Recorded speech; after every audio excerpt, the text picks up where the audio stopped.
here in the conference, there's opportunities to attend networking mentor sessions. And I think in those one-to-one opportunities, you can really hear what the individual is trying to say to you.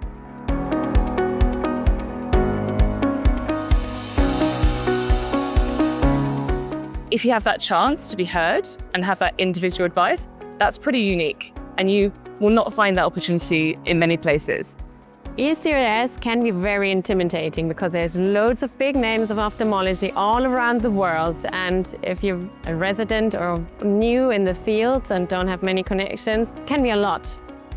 So I think something like Young Ophthalmologist programs who help you, guide you in getting that teaching moment of how do I go about such a big conference, it's very valuable. From the feedback we've had from the BOSS research, we found that people don't always find it easy to engage in networking. So there are a number of opportunities that have been created, and that allows people to really have that physical moment where they can actually have the confidence to say this is designed for networking. People are available to make those connections. I really like that young ophthalmologists kind of have their own place in the conference for young people who are just going into the big life of ophthalmology. The ESCRS gives us that opportunity. It's a very good opportunity for young ophthalmologists to come and meet some very prominent doctors from all over the world. They can really, come here and pick their brains and, experience some superstars.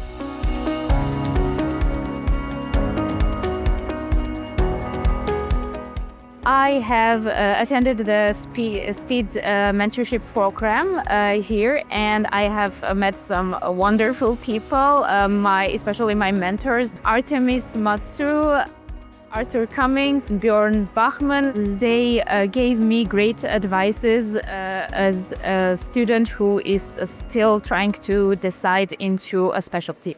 During this ESCRS Congress, I had the opportunity to meet Thomas Conan, who introduced me to his mentor, Douglas Koch. They shared their experience and gave some valuable advice to me, how to navigate through the challenging, but at the same time, very interesting career. If you're quite new to the conferences, you might just walk around, not really know who to engage and how to talk with maybe the industry or some of the older colleagues who you've just seen on stage. So it's a nice setting here.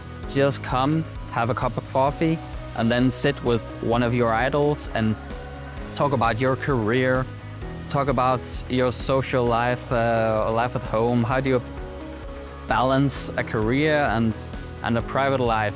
I think through ESCRS and one, I've made a lot of connections, and really positive connections. Have provided lots of opportunities. Just knowing that you've got somebody who sees you as a human being and as an individual, and that personal connection. I think you will find enough people here that there'll be someone here for you.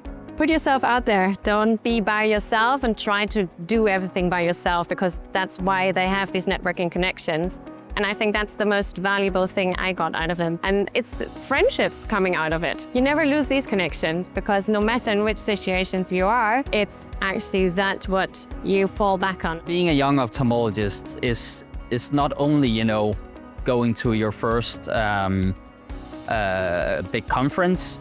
Some young ophthalmologists have been to many conferences, and this is a good place to meet them as well. And before we know it, we're the old ophthalmologists. It's amazing that those meetings and those networking sessions had become a huge long-term partnership, I would say. You sometimes will not think that small conversations which you can have here, just in terms of networking, will open big doors for you in your future career. For all the YOs out there that haven't attended the ESCRS, I would tell them that they are definitely missing out. If I would describe ESCRS in one word, it would be breathtaking. If I could describe ESCRS in one word, that would be inspiring. If I would describe ESCRS in one word, it would be home.